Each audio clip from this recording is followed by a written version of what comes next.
Imagine a college football player so fed up with his sweaty cotton shirts that he starts a company in his grandma's basement, funded by credit card debt.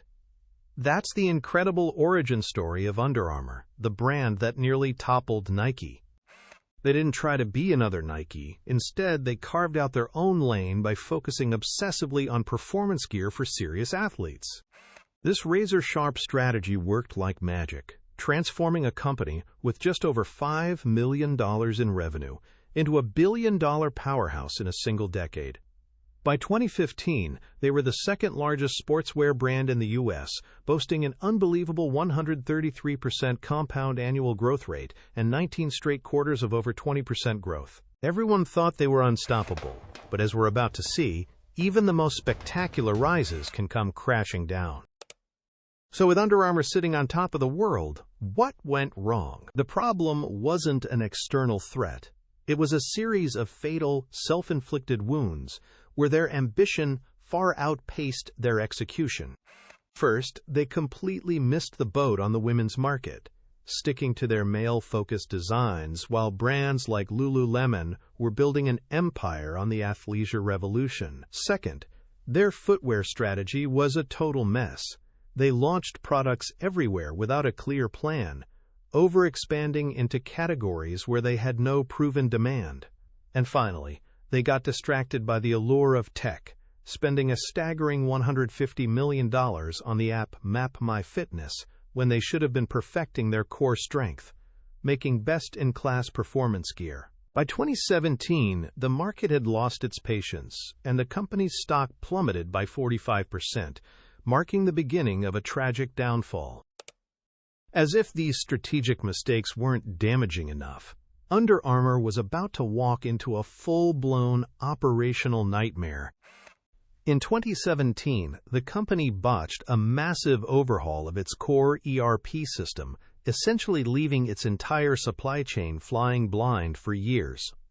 They couldn't see their inventory or accurately forecast demand, creating the perfect storm for disaster. When the COVID-19 pandemic hit, it exposed their over-reliance on Chinese manufacturing, turning a bad situation into an inventory apocalypse. They were stuck with 38% more inventory, too much of the wrong stuff in all the wrong places. This forced them into heavy, desperate discounting that absolutely crushed their profit margins and led to widespread burnout across their teams. And all this chaos wasn't happening in a vacuum. While Under Armour was drowning in supply chain chaos, the competition wasn't just standing still, they were sprinting ahead. The brand found itself lost in the middle of a rapidly changing market.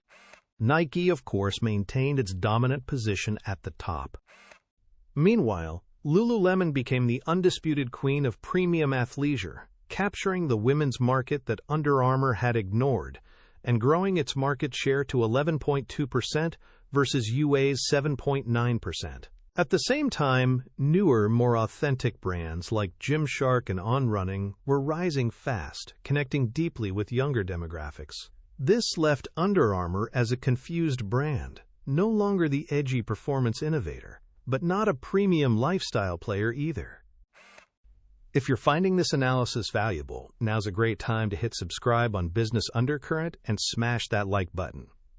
It genuinely helps more people find this content.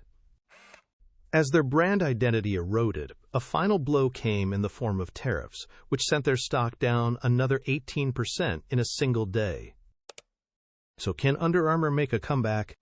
Today, founder Kevin Plank is back at the helm, attempting to reboot the company as a $5 billion startup. They've launched a $160 million restructuring plan, streamlined their products, and brought in new leadership, including a former CMO from Adidas.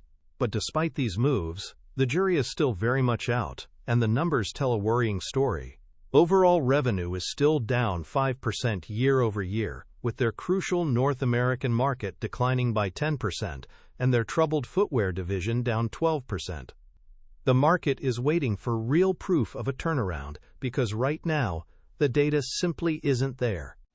Ultimately, this story is a masterclass in how to squander a massive competitive advantage by losing focus, ignoring market shifts, and chasing buzzwords over core competencies. Whether they can reclaim their former glory remains to be seen, but it's a brutally tough road ahead when you're playing catch-up.